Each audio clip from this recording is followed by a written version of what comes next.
C ಎಮ್ಸ್ ಈ ನಮ್ಮ middle class ಫ್ಯಾಮಿಲಿಯವ್ರದ್ದೆಲ್ಲ ಒಂದು ಮಾತಿದೆ, ಕೆಲಸ ನಿಂತೋದ್ರೂ ಪರವಾಗಿಲ್ಲ ಹೊಟ್ಟೆಗೆ ಊಟ ಹಾಕೋಬೇಕು ಅಂತ. ಅದಕ್ಕೆ ಇಲ್ಲೊಂದು ಹೋಟ್ಲ್ ಕಾಣಿತು, ಬನ್ನಿ ಊಟ ಮಾಡ್ಕೊಂಡು ಮತ್ತೆ ಮುಂದೆ ಹೋಗೋಣ.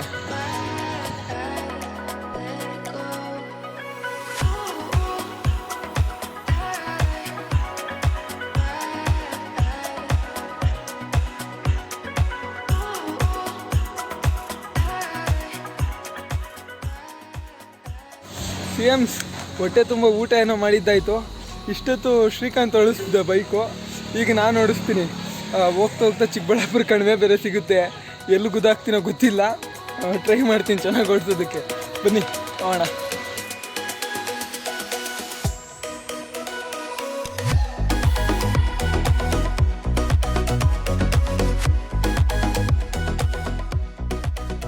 ಹೇ ಸಿ ಎಮ್ಸ್, ವೆಲ್ಕಮ್ ಟು ಶ್ರೀನಿವಾಸ ಸಾಗರ. ಅಲ್ಲಿ ನೋಡಿ ಅದೇ ಶ್ರೀನಿವಾಸ ಸಾಗರ. ನನ್ನ ಬ್ಯಾಡ್ ಲಕ್ಕು, ನಿಮ್ಮ ಬ್ಯಾಡ್ ಲಕ್ಕು, ನನ್ನಂತ ಗುಬಾಲ್ಟ್ ನನ್ನ ಮಗನ ಫಾಲೋ ಮಾಡ್ಕೊಂಡು ಬರ್ತಿದ್ದೀರಾ. ಯಾವನಾದರೂ ಬೇಸಿಗೆ ಕಾಲದಲ್ಲಿ ಡ್ಯಾಮ್ ಹತ್ರಕ್ಕೋ ಇಲ್ಲಿ ಯಾವುದಾದ್ರೂ ಜಲಪಾತ ಹತ್ರಕ್ಕೋ ಹೋಗ್ತಾರಾ? ನನ್ನಂಥ ಡಬ್ಬದ ಮಗ ಆಗಿರೋದಕ್ಕೆ ಬಂದಿದ್ದೀನಿ. ಅಲ್ಲಿ ನೋಡಿ ಗುರು, ಒಂದೇ ಒಂದು ತೊಟ್ಟು ನೀರು ಸಮೇತ ಧುಮುಕ್ತಿಲ್ಲ ಮೇಲ್ಗಡೆಯಿಂದ. ಖಾಲಿ ಡ್ಯಾಮನ್ನು ನೋಡ್ಬೋದು ನೀವು. ನೋಡ್ಬೋದು ನೀವು, ಎಲ್ಲ ಒಣಗೋಗ್ಬಿಟ್ಟೈತೆ, ಏನೂ ಇಲ್ಲ.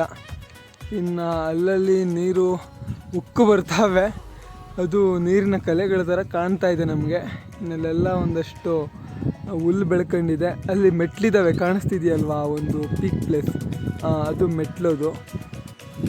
ಸಿ ಎಮ್ಸ್, ನಮಗೆ ಈ NSS ಕ್ಯಾಂಪ್ಗಳಿರ್ತಿದ್ವಲ್ವ, ಆ ಟೈಮಲ್ಲಿ ಇಲ್ಲಿ ಕರ್ಕೊಂಬರ್ತಿದ್ರು. ಏನಕ್ಕೆ? ಕ್ಲೀನ್ ಮಾಡೋದಕ್ಕೆ. ಇಲ್ಲೆಲ್ಲ ಟೂರಿಸ್ಟ್ಗಳು ಬಂದು ಪ್ಲಾಸ್ಟಿಕ್ಕು ಅದು ಇದು ಎಲ್ಲ ಎರ್ಚೋಗ್ತಿದ್ರಲ್ವ, ಅದನ್ನೆಲ್ಲ ತೆಗೆದಾಕೋದಕ್ಕೆ ನಮ್ಮನ್ನು ಕರ್ಕೊಂಬಂದು ಕ್ಯಾಂಪ್ ಮಾಡಿಸ್ತಿದ್ರು ಇಲ್ಲಿ. ಸದ್ಯಕ್ಕಂತೂ ಯಾವೊಬ್ಬ ಟೂರಿಸ್ಟು ಇಲ್ಲ. ಕೇಳಿಸ್ತಾ ಗಟ್ಟಿ ಮಳೆ ಶಬ್ದ, ಯಾವುದೋ ಮದುವೆ ಆಗ್ತಿದೆ. ಈಗ ತಾನೇ ಜಸ್ಟ್ ಹೊಟ್ಟೆ ತುಂಬ ಊಟ ಮಾಡ್ಕೊಂಡು ಬಂದೆ ಕಣ್ರಿ, ಇಲ್ಲಾಂದರೆ ಹೋಗು ಸರಿಯಾಗಿ ಬಾರಿಸ್ಬೋದಿತ್ತು. ಗೊತ್ತಿಲ್ಲದೆ ಇರೋರು ಮದುವೆಯಲ್ಲಿ ಊಟ ಮಾಡೋದ್ರಲ್ಲಿರೋ ಖುಷಿನೇ ಬೇರೆ, ಏನಂತೀರಾ? ಸದ್ಯಕ್ಕೆ ಬನ್ನಿ ಹೋಗ್ಬಿಟ್ಟು ಶ್ರೀನಿವಾಸ ಸಾಗರ ನೋಡ್ಕೊಂಬರೋಣ. ಅಣೆಕಟ್ಟು ನೋಡಿದ್ದಾಯಿತು, ಸಾಗರ ನೋಡ್ಕೊಂಬರೋಣ ಬನ್ನಿ. ಈಗ ಈ ಮೆಟ್ಲು ಬಳಸ್ಕೊಂಡು ಮೇಲೆ ಹೋಗ್ಬೇಕು.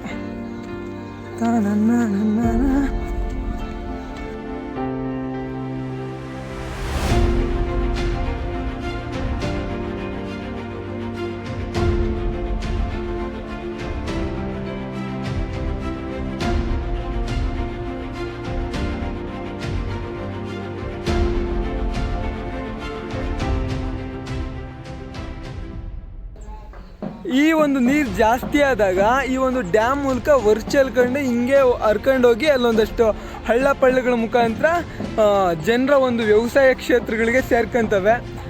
ಎಲ್ಲ ಕ್ಲೋಸ್ ಮಾಡಾಕಿದ್ದಾರೆ, ಬರಬಾರ್ದು ಅಂತ. ನೋಡಿ ಸುತ್ತ ಬೇಲಿ ಹಾಕಿದ್ದಾರೆ. ನಾನು ಹಿಂಗತಿ ಮೆಟ್ಲೆತ್ಕೊಂಡು ಬಂದುಬಿಟ್ಟೆ ಡಬ್ಬ ನನ್ನ ಮಗ. ಯಾರಾದರೂ ನೋಡಿದ್ರೆ ಸರಿಯಾಗಿ ಉಗಿತಾರೆ ನನ್ನನ್ನು. ನೋಡಿ ನೀರು ಸಿಕ್ಕಾಪಟ್ಟೆ ಇದೆ, ತುಂಬ ತುಂಬೋಗಿದೆ ನೀರು, ಜಾಸ್ತಿ ಇದೆ ನೀರು. ಒಳ್ಳೆ ನೀರಿರೋಂಥ ಪ್ರದೇಶ. ಚಿಕ್ಕಬಳ್ಳಾಪುರಕ್ಕೆ ಒಂದು ಬೆಟರ್ ವಾಟರ್ ಸೋರ್ಸ್ ಯಾವುದಾದ್ರೂ ಇದೆ ಅಂತಂದರೆ ಇದು ಕಂದವಾರ ಕೆರೆ. ಇನ್ನೂ ಸುಮಾರು ಕೆರೆಗಳಿದಾವೆ ನಮ್ಮ ಚಿಕ್ಕಬಳ್ಳಾಪುರದಲ್ಲಿ, ಬತ್ತೋಗದೆ ಇರೋಂಥವು ಬೇಸಿಗೆ ಕಾಲದಲ್ಲಿ. ಒಂಥರ ಬ್ಯೂಟಿಫುಲ್ ಆಗಿರೋಂಥ ಪ್ಲೇಸು. ಜೊತೆಗೆ ಈ ಒಂದು ಶ್ರೀನಿವಾಸ ಸಾಗರಕ್ಕೆ ತಂದೆ ಆದಂಥ ಒಂದು ಹಿನ್ನೆಲೆ ಇದೆ. ಈ ಒಂದು ಪ್ರದೇಶನ ಜಕ್ಕಲಮಡುಗು ಪ್ರದೇಶ ಅಂತ ಕರೀತಾರೆ. ಸುತ್ತಮುತ್ತ ಬೆಟ್ಟಗಳು ನೋಡ್ಬೋದು ನೀವು, ಸುಮಾರು ಬೆಟ್ಟಗಳಿದ್ದಾವೆ. ಆ ಬೆಟ್ಟಗಳ ಮೇಲೆ ಬೀಳೋ ನೀರೆಲ್ಲನೂ ಹರ್ಕೊಂಡು ಹಲ್ಲುಗಳ ಮುಖಾಂತರ ಬಂದು ಇಲ್ಲಿ ಸೇರ್ತವೆ. ಆಸ್ ಇಟ್ ಈಸ್ ದಂಡಿಗನಹಳ್ಳಿ ಡ್ಯಾಮ್ ಥರನೇ. ತುಂಬ ಚೆನ್ನಾಗಿದೆ, ನೋಡ್ಬೋದು ನೀವು. ಒಳ್ಳೆ ಬ್ಯೂಟಿಫುಲ್ ಪ್ಲೇಸು. ನೀವು ಮಳೆಗಾಲದಲ್ಲಿ ವಿಸಿಟ್ ಮಾಡ್ತೀರಾ ಅಂತಂದರೆ ಇದಕ್ಕಿಂತ ಉತ್ತಮವಾಗಿರೋಂಥ ಪ್ಲೇಸ್ ಇನ್ನೊಂದಿಲ್ಲ. ಬೆಂಗಳೂರಿಂದ ತುಂಬ ನಿಯರ್ ಇದೆ ರೀ. ಬಂದರೆ ನಂದಿ ಬೆಟ್ಟ ನೋಡ್ಬೋದು, ಈಶಾ ನೋಡ್ಬೋದು, ಶ್ರೀನಿವಾಸ ಸಾಗರ ನೋಡ್ಕೊಂಡು ಆರಾಮಾಗಿ ಒನ್ ಡೇ ಟ್ರಿಪ್ ಮುಗಿಸ್ಕೊಂಡು ಜೈ ಅನ್ಬೋದು. ಏನಂತೀರಾ?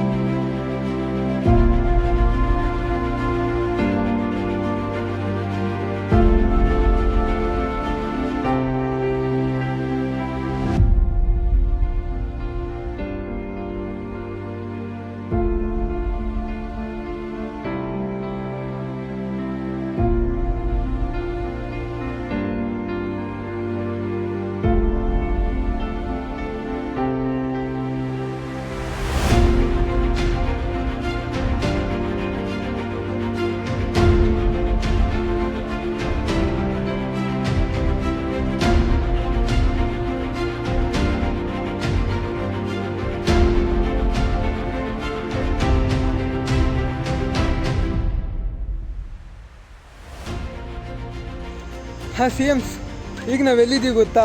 ಇಡೀ ಪ್ರಪಂಚದಲ್ಲೇ ಒಂದು ವಿಶೇಷವಾದಂಥ ಮೆದುಳು ಇವ್ರದ್ದು. ಅವ್ರ ಮನೆ ಹತ್ರಕ್ಕೆ ಬರ್ತಾ ಇದ್ದೀವಿ ನಾವು. ಅವರು ನಮ್ಮ ಚಿಕ್ಕಬಳ್ಳಾಪುರ ಜಿಲ್ಲೆಯ ಒಬ್ಬ ಮೇಧಾವಿ, ಇಡೀ ನಮ್ಮ ಭಾರತ ಕೊಂಡಾಡಿದಂಥ ಒಬ್ಬ ಅತ್ಯುತ್ತಮ ಇಂಜಿನಿಯರ್. ಅವರೇ ನಿಮ್ಮೆಲ್ಲರ ನೆಚ್ಚಿನ ಸರ್ ಎಂ ವಿಶ್ವೇಶ್ವರಯ್ಯ. ಅವ್ರ ಮನೆ ಹತ್ರಕ್ಕೆ ಬರ್ತಾ ಇದ್ದೀವಿ. Welcome to sir M Visvesvaraya ಅವರ ಹುಟ್ಟೂರು ಮುದ್ದೇನಹಳ್ಳಿಗೆ ಸ್ವಾಗತ. ಬನ್ನಿ ಹೋಗೋಣ.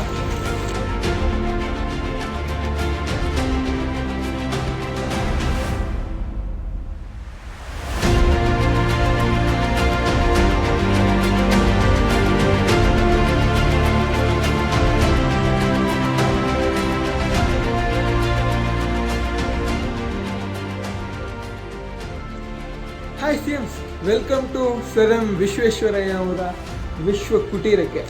ಸಿ ಎಮ್ಸ್, ನಮ್ಮ ಕರ್ನಾಟಕಕ್ಕೆ ಮೊದಲನೇ ಭಾರತ ರತ್ನ ಪ್ರಶಸ್ತಿ ತಂದುಕೊಟ್ಟಂಥ ಒಬ್ಬ ಮಹಾನ್ ಮೇಧಾವಿ, ಮಹಾನ್ ಅಭಿಯಂತರ, ಮೀನ್ಸ್ ಇಂಜಿನಿಯರ್ ಅಂತ ಕರೀತಾರೆ. ಅವರೇ ನಮ್ಮ ಸರ್ ಎಂ ವಿಶ್ವೇಶ್ವರಯ್ಯನವರು. ಅವರು ನಮ್ಮ ಚಿಕ್ಕಬಳ್ಳಾಪುರದಲ್ಲಿ ಹುಟ್ಟಿರೋದು ನಮಗೆಲ್ರಿಗೂ ಹೆಮ್ಮೆ. ಇವತ್ತು ನಾನು ನಿಮಗೆ ಅವರ ಹೋಮ್ ಟೂರ್ ಕರ್ಕೊಂಬಂದಿದ್ದೀನಿ. ಸದ್ಯಕ್ಕೆ ಅವರಿಲ್ಲ, ನೋಡ್ಬೋದು ಅವರ ಒಂದು ಹಳೆ ಮನೆ. ಅವರು ಯಾವಾಗ ಅವ್ರ ತಾಯಿಯವರು ಆಂಧ್ರ ಪ್ರದೇಶದ ಮೋಕ್ಷಗುಂಡಮಿಂದ ವಾಪಸ್ಸಾಗಿ ಇಲ್ಲಿಗೆ ಅವ್ರ ತವ್ರ ಮನೆಗೆ ಬಂದುಬಿಡ್ತಾರೋ ಈ ಒಂದು ಚಿಕ್ಕಬಳ್ಳಾಪುರಕ್ಕೆ, ಅವಾಗ ಅವರು ಇಲ್ಲಿ ನಿಲ್ಲಿಸಿದ್ದಂಥ ಒಂದು ಪ್ರದೇಶ ಇದಾಗಿತ್ತು, ಈ ಮುದ್ದೇನಹಳ್ಳಿ. ಇದು ಅವರ ಒಂದು ಮನೆ, ವಿಶ್ವ ಕುಟೀರ ಅಂತ ಅವರ ಮನೆ ಹೆಸರು. ಬನ್ನಿ ಹೋಗೊಂದು ನೋಡ್ಕೊಂಡು ಬಂದ್ಬಿಡೋಣ.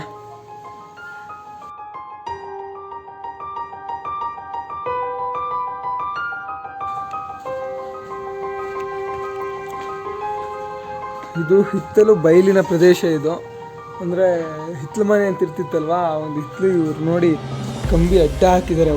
ಹಂಗಿದ್ರೆ ಹೋಗ್ಬಿಡೋಣ, ತೆಗೆದು ಹೋಗ್ಬೋದು. ಬನ್ನಿ, ಹಿತ್ತಲು ಮನೆಯಲ್ಲಿ ಯಾವ್ಯಾವ ಥರದ ಗಿಡಗಳಿದ್ದಾವೆ ಅಂತ ನೋಡೋಣ. ಇದು ಅವರ ಹಿತ್ತಲು ಮನೆಯ ಪ್ರದೇಶ. ಒಂದು ಎಳ್ಳಿಕಾಯಿದೊಂದು ಗಿಡ ಇದೆ. ಎಳ್ಳಿಕಾಯಿ ಕಾಣ್ತಿಲ್ಲಲ್ಲ ಗುರು, ಎಳ್ಳಿಕಾಯಿ ಗಮ್ಮಂತಿದೆ. ಎಳೆ ಎಳ್ಳಿಕಾಯಿ. ಅಲ್ಲೊಂದು ನೋಡಿ, ಅಲ್ಲಿ ಕರಿಬೇವಿನ ಸೊಪ್ಪಿದೆ. ಹಿತ್ತಲ ಮನೆಯಲ್ಲಿ ಕಾಮನ್ ನಾವೇನು ಬೆಳ್ಕೊತೀವಿ, ಸೊಪ್ಪು, ಪುದೀನ, ಮತ್ತು ಇನ್ನೇನಪ್ಪ ಅದೇನೋ ಒಂಥರ ಶುಂಠಿ, ಕೊತ್ತಂಬರಿ ಸೊಪ್ಪು, ಒಂದೆರಡು ಮೆಣಸಿನ್ಕಾಯಿ ಗಿಡ, ಈ ಥರದ್ದು ಹಾಕಿರ್ತೀವಿ. ಇಲ್ಲೂ ಅವೆಲ್ಲ ಇದಾವೆ ಗುರು. ಹಿತ್ತಲ ಮನೆಯಲ್ಲಿ ಪ್ರತಿಯೊಂದು ಹಾಕಿದ್ದಾರೆ. ವಿಶ್ವೇಶ್ವರಯ್ಯ ಅವರೊಬ್ಬರು ಇಲ್ಲ ಅಷ್ಟೇ. ಮಲ್ಲಿಗೆ ಹೂವನೂ ಇದೆ. ಇದು ಯಾವುದಿದು ಚಾಮಂತಿ ಇದೆ. ಅದ್ಯಾವುದು ಗುರು, ಕನಕಾಂಬರ ಇದೆ. ಎಲ್ಲ ಗಿಡಗಳು ಹಾಕಿದ್ದಾರೆ. ತುಂಬ ಚೆನ್ನಾಗಿ ಮೈಂಟೈನ್ ಮಾಡ್ತಿದ್ದಾರೆ. ಮೇ ಬಿ ವಿಶ್ವೇಶ್ವರಯ್ಯ ಅವರು ಇದ್ದಾಗಲೂ ಇದು ಹಿತ್ತಲ ಮನೆಯೇ ಆಗಿತ್ತು ಆ ಟೈಮಲ್ಲೂ.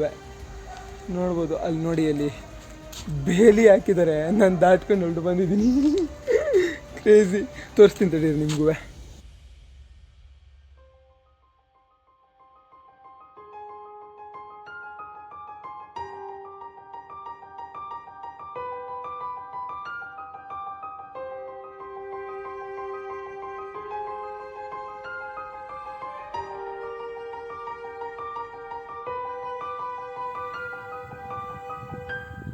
ಇದೇನು ಗುರು, ಇದ್ದಕ್ಕಿದ್ದಂಗೆ ಕಂಬಕ್ಕೆ ಝೂಮ್ ಹಾಕಿ ಬೇರೆ ತೋರಿಸ್ತಿದ್ದಾನೆ ಅಂತ ಅನ್ಕೊಂತಿದ್ದೀರಾ?